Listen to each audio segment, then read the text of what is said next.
नमस्ते विद्यार्थियों, आज हम कवि रसखान के सवैयों का भावार्थ समझेंगे जो इस प्रकार है। तो प्रथम सवैया देखते हैं। प्रथम सवैये में रसखान का कृष्ण तथा कृष्ण की ब्रज भूमि के प्रति समर्पण भाव और लगाव व्यक्त हुआ है जो इस प्रकार है।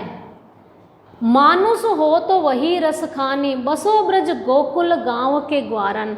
इसमें कवि रसखान कहते हैं कि हे ईश्वर, अगर आप मुझे मनुष्य का जन्म देते हैं तो मैं, बसों का अर्थ होता है निवास करना। कहाँ निवास करूं? ब्रज में गोकुल गांव के ग्वालों के बीच में निवास करूं। कहने का अर्थ कवि रसखान जो है वो हर परिस्थिति में श्री कृष्ण का सानिध्य चाहते हैं।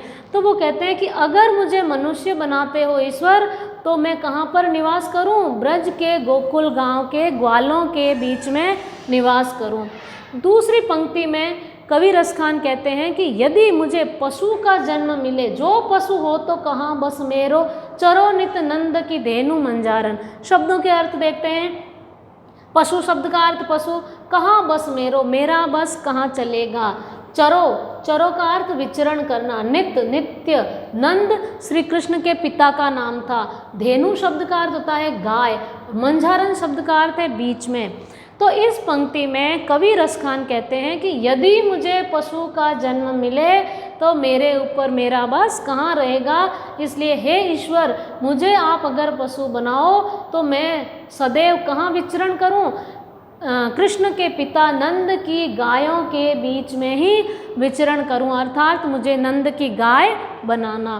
फिर तीसरी पंक्ति में कवि रसखान कहते हैं कि पाहन हो तो वही गिरी को, जो कियो हरि छत्र पुरंदर धारण। शब्दों के अर्थ देखते हैं। पाहन शब्द का अर्थ है पत्थर, गिरी शब्द का अर्थ होता है पर्वत, हरि छत्र, हरि का अर्थ है ईश्वर श्री कृष्ण के लिए आया, छत्र छत्र के रूप में। पुरंदर शब्द का अर्थ होता है इंद्र और धारण का अर्थ है धारण करना। तो इस पंक्ति में कवि रसखान कहते हैं कि यदि मैं पत्थर बनूं, पाहन हो तो वही गिरी को, अगर मैं पत्थर बनता हूँ तो मैं उसी पर्वत का बनूं जो कियो, जिसको हरि छत्र, ईश्वर ने अर्थात श्री कृष्ण ने छत्र के रूप में धारण किया। क्यों? क्योंकि पुरंदर धारण, इंद्र का घमंड तोड़ने के लिए श्री कृष्ण ने जिस पर्वत को छत्र के रूप में अपनी अंगुली पर धारण किया था। आगे वाली पंक्ति देखते हैं। जो खग हो तो कहाँ, जो खग हो तो बसेरो करो, मिली कालिंदी कुल कदम्ब की डारन। इस पंक्ति में पहले शब्दार्थ देखते हैं। खग शब्द का अर्थ है पक्षी, बसेरो निवास करना, कालिंदी शब्द का अर्थ है यमुना, कूल शब्द का अर्थ होता है किनारा, यमुना नदी के किनारे। कदम्ब एक वृक्ष का नाम होता है, डारन का अर्थ डाल। तो इस पंक्ति में कवि रसखान कहते हैं यदि मुझे पक्षी का जन्म मिले तो मैं कहाँ पर बसेरा करूं, कहाँ पर निवास करूं?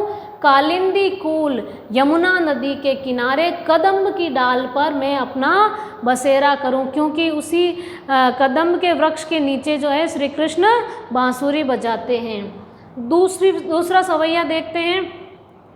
दूसरा सवैया है या लकुटी अरु कामरिया पर राज तिहुपुर को तजी डारो। इसमें भी रसखान जो है वह अपना सब कुछ जो है कृष्ण को समर्पित करना चाहते हैं। या लकुटी अरु कामरिया पर राज तिहुपुर को तजी डारो। यहाँ रसखान कहते हैं कि श्री कृष्ण की लकड़ी और कामरिया का अर्थ कंबल पर मैं क्या करूं? राज, राज्य जो है, तिहुपुर तीनों लोक का, तजी का मतलब त्यागना।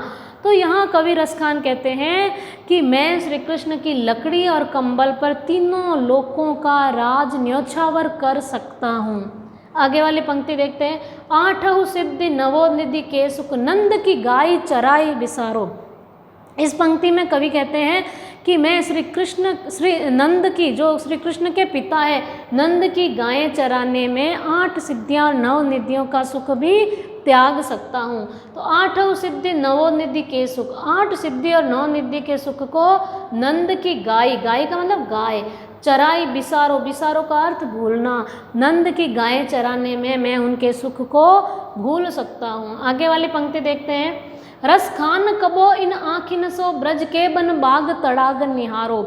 रसखान की आंखें जो है वो ब्रज भूमि के वन, बाग, तालाब को देखने के लिए तरस रही है। तो इस पंक्ति में रसखान कबो इन आँखिन से, रसखान कहते हैं कि कब मैं अपनी इन आँखों से ब्रज भूमि के वन, बाग अर्थात बगीचे, और तड़ाग का अर्थ होता है तालाब, निहारूंगा अर्थात देखूंगा। कोटिक ए कल धोत के धाम, करील के कुंजन ऊपर वारो। कोटिक का अर्थ करोड़ों, कल धोत का अर्थ होता है सोने के, धाम का अर्थ भवन, करील एक कंटीली झाड़ी होती है। तो यहाँ रसखान कहते हैं कि मैं करोड़ों सोने के भवन उन करील कंटीली झाड़ियों के ऊपर न्योछावर कर सकता हूँ। आगे वाला देखते हैं।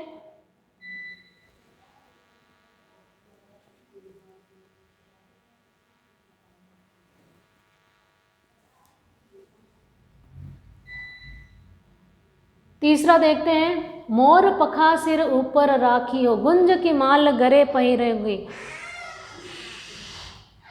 इस सवैये में कवि रसखान जो है वो कहते हैं कि गोपियाँ जो है वह कृष्ण के रूप सौंदर्य पर मोहित होकर श्री कृष्ण का रूप धारण कर लेना चाहती है। तो देखते हैं, मोर पखा सिर ऊपर राखियो, गुंज की माल गरे पहिरोगी। एक गोपी दूसरी गोपी से कहती है कि मैं श्री कृष्ण की भांति मोर पंख अपने सिर पर धारण करूंगी और गुंज की माला, गरे शब्द का अर्थ होता है गले में पहनना, गले में धारण करना। गरे पहिरोगी, गले में गुंज की माला धारण करूंगी, जो जिस प्रकार श्री कृष्ण धारण करते हैं। ओढ़ी पीताम्बर, श्री कृष्ण पीताम्बर पीले वस्त्र धारण करते हैं, तो मैं भी श्री कृष्ण की भांति पीले वस्त्र धारण कर लूँगी। ले लकुटी, लकुटी शब्द का अर्थ होता है लकड़ी, तो मैं अपने हाथों में श्री कृष्ण की भांति लकड़ी भी धारण कर लूँगी। बन गोधन ग्वारने संग बिरोगी, वन का अर्थ वन, गोधन का अर्थ यहाँ गायों के लिए कहा गया है। ग्वारनी संग, ग्वालों के संग फिरूंगी, जिस प्रकार श्री कृष्ण गायों को लेकर वन में जाते हैं। भाव तो वो ही मेरो रस खानी, सो तेरे कहे सब स्वांग करूंगी। भाव तो वो ही, भावतों का अर्थ होता है जो अच्छा लगता है, जो श्री कृष्ण को अच्छा लगता है वह गोपी कह रही है तेरे कहे, तेरे है सखी ये गोपी, तेरे कहने से मैं वो सारे स्वांग करूंगी। वो सारा, स्वांग का अर्थ वह रूप, श्री कृष्ण का रूप धारण कर लूंगी। लेकिन या मुरली मुरली धर की, अधरा न धरी अधरा न धरूंगी। तो लेकिन इसकी अंतिम पंक्ति में गोपी जो है वो कहती है कि मैं श्री कृष्ण का पूरा जो रूप सौंदर्य है वो वैसा मैं धारण कर लूँगी। सिर पर मोर पंख, गले में गुंज की माला, पीले वस्त्र, लकड़ी हाथ में ले लूँगी, लेकिन मैं मुरली अपने होठों पर नहीं रखूँगी। या मुरली, इस मुरली को मुरलीधर की, मुरलीधर यहाँ कृष्ण के लिए आया है। अधरान धरी अधरान धरूंगी, यहाँ अधरान शब्द का अर्थ है होठों पर, धरी का अर्थ है धारण करना। लेकिन मैं इस मुरली को, जिसको मुरलीधर ने अर्थात श्री कृष्ण ने अपने होठों पर धारण किया है, अधरान, यहाँ अधर शब्द का अर्थ होठ है, यहाँ न का अर्थ नहीं, लेकिन मैं उस बांसुरी को, उस मुरली को अपने होठों पर धारण नहीं करूँगी। यहाँ गोपी जो है मुरली से ईर्ष्या भाव रखती है कि मुरली की वजह से श्री कृष्ण जो है वो गोपियों से दूर हो जाते हैं, इसलिए वो मुरली को अपने होठों पर गोपी जो है वो धारण नहीं करेगी। चौथा सवैया देखते हैं। चौथे सवैये में श्री कृष्ण की मुरली की ध्वनि तथा उनकी मनमोहक मुस्कान का जो प्रभाव गोपियों पर होता है उसका वर्णन किया गया है। देखते हैं, काननी दे अंगुरी रहीबो, जब ही मुरली धुनि मंद बजे हैं। यहाँ एक गोपी कहती है कि काननी दे, मैं अपने कानों पर, अंगुरी, अंगुली, रहीबो,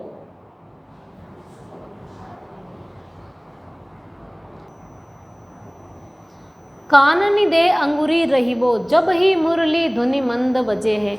यहाँ एक गोपी जो है वह कहती है कि काननी दे, काननी अर्थात कानों पर, अंगूरी रही वो, मैं अंगुली अपने कानों पर रख दूंगी। कब? जब ही मुरली ध्वनि मंद बजे है, जब श्री कृष्ण अपनी मुरली की मंद ध्वनि बजाएंगे। क्यों? क्योंकि अगर उसके कानों में वो ध्वनि पड़ेगी तो वो विवश हो जाएगी और वो कृष्ण की तरफ आकर्षित हो जाएगी। तो मुरली बजने पर तो वह अपने कानों पर अंगुली रख देगी। मोहनी तानन सोरस खानी, अटा चढ़ी गोधन गेह तो गेह। मोहनी तानन, मन को मोहने वाली तान। अटा, अटा शब्द का अर्थ होता है अट्टालिका या छत भी कहा जा सकता है, चढ़ी, चढ़कर। गोधन शब्द का अर्थ यहाँ पर है एक ब्रज भूमि में गाया जाने वाला लोकगीत है। गेह तो गेह, चाहे कोई कितना ही गाए। तो इस पंक्ति का अर्थ देखते हैं। एक गोपी जो है वो कहती है कि जब श्री कृष्ण अपनी मुरली बजाएंगे तो मैं अपने कानों पर अंगुली रख दूंगी, जिसके कारण अब चाहे कोई भी अट्टालिका पर चढ़कर भी भले गोधन अर्थात लोकगीत कितनी ही मोहनी तान के साथ गाए, मेरे ऊपर कोई प्रभाव नहीं पड़ेगा। टेरी कहो, फिर वो गोपी कहती है टेरी कहो। टेरी का अर्थ पुकार कर, कहो शीघ्र का अर्थ सभी, ब्रज लोगनी, मैं सारे ब्रज के लोगों को पुकार कर कहती हूँ कि काल ही, काल ही शब्द का अर्थ है कल, को कितनों समझे, लेकिन कल मुझे कोई भी कितना ही समझाना, माई रिवा मुख की मुस्कानी, संभारी न जेह न जेह न जेह। यहाँ पर श्री कृष्ण की मोहनी मुस्कान की बात की जा रही है कि वो गोपी कह रही है कि मुरली की तान तो मैं अपने कानों को बंद कर दूंगी, लेकिन आज मैं ये पुकार कर सबको कहती हूँ, सारे ब्रज के लोगों को, कि कल आप चाहे मुझे कितना ही समझाना, लेकिन मायरी है माँ, वाह मुख, वाह का अर्थ श्री कृष्ण के मुख की जो मुस्कान है उसको देखने पर मैं खुद को संभाल नहीं पाऊंगी और मैं विवश हो जाऊंगी और श्री कृष्ण की जो मनमोहनी सूरत है, मनमोहनी मुस्कान है, उसकी तरफ जो है वो आकर्षित हो जाऊंगी। तो इस प्रकार ये था रसखान के सवैयों का भावार्थ।